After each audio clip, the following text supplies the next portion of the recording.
विदिशा से आप CM doctor Mohan Yadav को सुन रहे थे। अब और खबरों में आगे बढ़ेंगे। कैंसर के मामले जिस रफ्तार से बढ़ रहे हैं वो बेहद ही चिंता में डालने वाला है। एक रिपोर्ट के मुताबिक कैंसर के केस लगातार बढ़ते ही जाएंगे। इतना ही नहीं, आज से 25 साल के बाद कैंसर से मौत के आंकड़े 75% तक बढ़ सकते हैं। देखिए रिपोर्ट।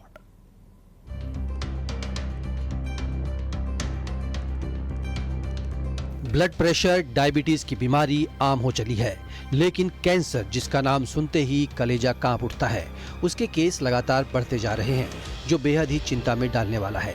शरीर में कई तरह के कैंसर होते हैं, जिनका वक्त पर इलाज मिले तो मरीज के बचने की उम्मीद बढ़ जाती है, लेकिन अगर मामला गंभीर हो जाए तो फिर जान बचाना मुश्किल हो जाता है।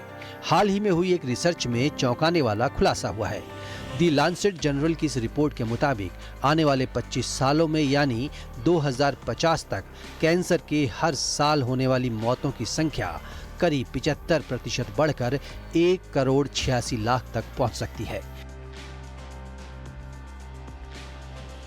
आपकी दिनचर्या में रोज में आप महसूस नहीं करते थे, इन दिनों आप देख रहे हैं, महसूस कर रहे हैं। जैसे अम्ल की शिकायत, अपाचन की शिकायत, कहीं गांठ हो जाए, पेट में गड़बड़ी हो जाए, पेट फूला रहे, कहीं ब्लीडिंग हो जाए, असामान्य लक्षण है।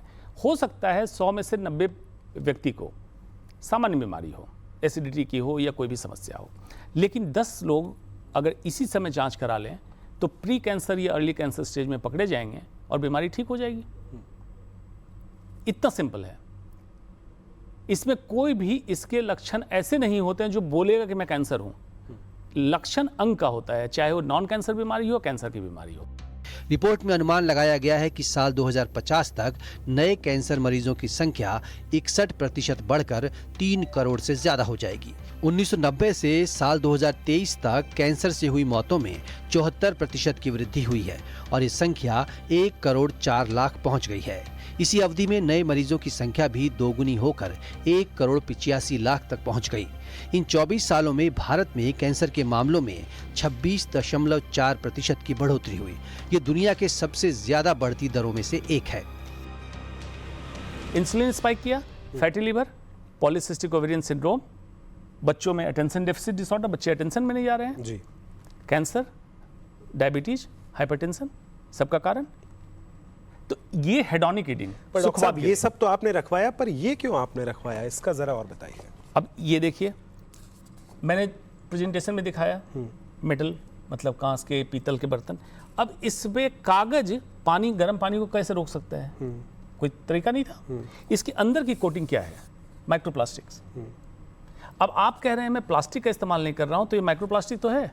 आपने गर्म चाय ली, माइक्रोप्लास्टिक गया, बिस्फेनॉल, थैलेट्स, 4000 से ऊपर केमिकल हैं इसमें कैंसर फॉर्मिंग केमिकल्स हैं। ये आप फ्रिक्वेंटली पी रहे हैं। कितने प्लास्टिक जा रहे हैं आपको नहीं पता। इसमें चीनी मिलाने के लिए, चीनी एक जहर, उसको मिलाने के लिए स्ट्रॉ, प्लास्टिक। आप इमेजिन कीजिए पर डे कितना माइक्रोप्लास्टिक्स आप ले रहे हैं। न्यूयॉर्क टाइम्स में एक रिपोर्ट पब्लिश हुई जिसमें कहा गया human stomach has become ocean of microplastic. समुद्र है हमारा पेट। वो मोटापा, ओबिसोजन मैंने कहा मोटापा कराता है, डायबिटोजन डायबिटीज कराता है, म्यूटोजन जीन बदल देगा, एंड कार्सिनोजन कैंसर करा देगा। बदलती लाइफस्टाइल भी इसके पीछे की एक वजह है, जिसमें स्मोकिंग, मोटापा, एक्सरसाइज में कमी भी शामिल है। राजधानी दिल्ली जैसे शहरों में वायु प्रदूषण की वजह से लंग कैंसर के मामले तेजी से सामने आ रहे हैं। Bureau report, news 18।